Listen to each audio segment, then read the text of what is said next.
Welcome back to my channel once again. जो लोग पहली बार मेरे चैनल को प्लीज आप लोग सब्सक्राइब कर दीजिएगा। इस वीडियो में हम लोग चर्चा करने वाले हैं एशियन पेंट्स लिमिटेड के बारे में। आज के दिन हम लोग बात करें तकरीबन 3.5% की गिरावट हमें देखने को मिली, यानी कि तकरीबन 80 रुपए की गिरावट हमें स्टॉक्स के अंदर देखने को मिली। अगर हम लोग लो की बात करें, इसने लो बनाया था तकरीबन 2237 रुपए का। अगर हाई की बात करें 2295 का इसने हाई बनाया था। अकॉर्डिंग टू टिकट अगर हम लोग बात करें यहाँ पर परफॉर्मेंस के लिए, तो परफॉर्मेंस यहाँ पर लो दिखाता हुआ नजर आ रहा है। वैल्यूएशन की बात करें तो हाई नजर आती हुई दिख रही है। तो आप टिकट टिप के वेबसाइट पर जाकर खुद से आप इसे चेकआउट कर सकते हैं। यहाँ पर हम लोग बात करें एंट्री पॉइंट की तो वो गुड नजर आते हुए दिख रही है। मैं यहाँ पर आपको फोरकास्ट एंड रेटिंग्स दिखाने की कोशिश करूंगा। आप यहाँ पर देखिएगा 28 एनालिस्ट इसे कवर किया, जिसमें 32% कहीं ना कहीं बाय की रिकमेंडेशन आती हुई दिख रही है। अगर यहाँ पर मैं चर्चा करूं शेयर होल्डिंग पैटर्न्स के अंदर, तो म्यूचुअल फंड की हिस्सेदारी को आप देखिएगा दिसंबर 2024 के अंदर तकरीबन 5.37% की हिस्सेदारी थी। यहाँ पर आपको क्लियरली दिख रहा होगा। वहीं अगर हम लोग कंपेयर करें पिछले क्वार्टर से, तो यहाँ पर देखिएगा यहाँ पर कम नजर आती हुई दिख रही है। यानी कि दिसंबर के क्वार्टर में कहीं ना कहीं आधे % के हिसाब से म्यूचुअल फंड ने यहाँ पर अपनी स्टेक बढ़ाई है। रिटेलर्स की बात करें लगभग 19% की हिस्सेदारी रिटेलर्स के पास सितंबर 2024 के अंदर, तो दिसंबर 2024 की बात करें तो तकरीबन यहाँ पर 19.71% निकलती हुई आ रही है। तो रिटेलर्स भी कुछ परसेंट ऑफ क्वांटिटी यहाँ पर बढ़ाई है, जो कि अच्छी बात निकलती हुई आ रही है एशियन पेंट्स की। अगर हम लोग बात करें आज के दिन जहां बाजार में तेजी थी, उसके बावजूद इसके अंदर गिरावट हमें देखने को मिली। तो सीधा सीधा इसके क्वार्टर्स के नतीजे की हम लोग बात करें या ईयर ऑन ईयर बेसिस पर नतीजे की बात करें, काफी बुरे आए हैं। इसका इंपैक्ट सीधा सीधा इसके शेयर प्राइस पर पड़ता हुआ दिख रहा है। अगर मैं यहाँ पर आपको दिखाऊं टॉप 5 म्यूचुअल फंड की होल्डिंग के बारे में, तो यहाँ पर देखिएगा सबसे ज्यादा अगर किसी का इन्वेस्टमेंट का वेटेज है तो वो है आपका Mirae asset large cap fund. अगर Nipun India small cap fund की बात करें, इसकी वेटेज 0.72% निकलती हुई आ रही है। आईसीआईसी प्रू की बात करें, इसकी वेटेज 0.87% निकलती हुई आ रही है। तो यहाँ पर देखिएगा आईसीआईसी प्रू ब्लू चिप की बात करें तो इसकी परसेंटेज 0.80% निकलती हुई आ रही है। आईसीआईसी प्रू मल्टी एसेट की बात करें, इसकी वेटेज 0.64% निकलती हुई आ रही है। तो यहाँ पर डिफरेंट फंड हाउस है आईसीआईसी की, यानी कि आईसीआईसीआई का खासा इंटरेस्ट है इसके अंदर। तो अगर हम लोग बात करें इसके अंदर आज के दिन, तो आज के दिन अच्छी खासी यहाँ पर डिलीवरी उठाई गई। तकरीबन हम लोग बात करें 33% की डिलीवरी उठाई गई है। अगर बात करें ट्रेडेड वॉल्यूम की, तकरीबन 34 लाख की वॉल्यूम इसके अंदर हमें देखने को मिली है। तो ओवरऑल हम लोग कह सकते हैं परसेंटेज कहीं ना कहीं अच्छी उठती हुई नजर आ रही है इसके अंदर। अगर हम लोग यहाँ पर कुछ और चीजों को चर्चा करें, तो इससे पहले मैं आपको यहाँ पर क्वार्टर्स के नतीजे आपको दिखाने की कोशिश करूंगा।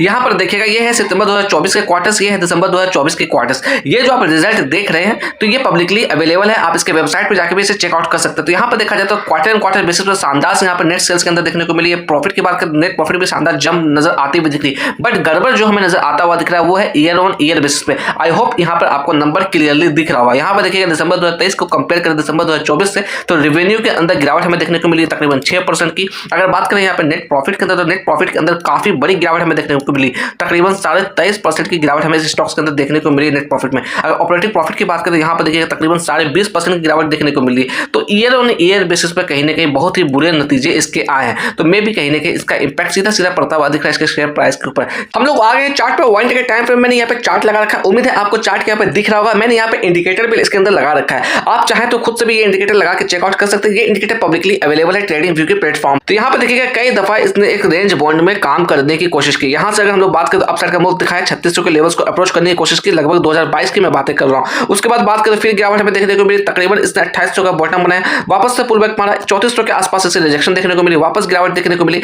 मैं इस लेवल्स को आपको आइडेंटिफाई करने की कोशिश करूं। ये जो आप लेवल्स देख रहे हैं तकरीबन ये लेवल्स है 3580 का। यहाँ पर इसने हिट किया था जुलाई 2023 के अंदर। उसके बाद हम लोग बात करें गिरावट हमें देखने को मिली, वापस से इसने पुल बैक मारा। इस लेवल्स को आप देखिएगा, यहाँ पर है जनवरी 2024 की ये कैंडल। यहाँ पर तकरीबन 3400 को लेवल्स को अप्रोच करने की कोशिश की, गिरावट हमें देखने को मिली, वापस से पुल बैक मारा। ये लेवल्स है सितंबर 2024 का, वापस से ठीक उसी लेवल्स के आसपास से इसके अंदर रिजेक्शन हमें देखने को मिली। अगर अभी हम लोग बात करें कुछ दिनों से यहाँ पर, तो यहाँ देखिएगा गैप डाउन खुला था। ये चार्ट पे आपको क्लियरली दिख रहा होगा, यहाँ पर गैप डाउन खुली थी। उसके बाद हम लोग बात करें तो ये जो आप ब्लू कलर की लाइनें देख रहे हैं, ये हमारा सपोर्ट निकलता हुआ आ रहा है। ये इंडिकेटर की हेल्प से मैं ये सपोर्ट दिखाने की कोशिश कर रहा हूँ। ये जो लेवल्स देख रहे हैं ये हमारा रिजेक्शन लेवल्स है, यानी कि कहीं ना कहीं रेजिस्टेंस हम लोग कह सकते हैं। अगर सपोर्ट लेवल के हम लोग जोन की बात करें तो इसकी जोन है 2210 से लेकर 2243। अगर बात करें रिजेक्शन लेवल्स की जोन की, तो इसकी जोन्स निकलती हुई आ रही है 2458 से लेकर 2516। मैं इस रेंज बॉन्ड की बात कर रहा हूँ। ये जो आप रेंज देख रहे हैं जिसे मैं आपको हाईलाइट करके दिखाने की कोशिश कर रहा हूँ, इस रेंज की मैं चर्चा कर रहा हूँ। अगर हम लोग आज के दिन बात करें तकरीबन 3.5% की गिरावट इस स्टॉक्स के अंदर देखने को मिली है।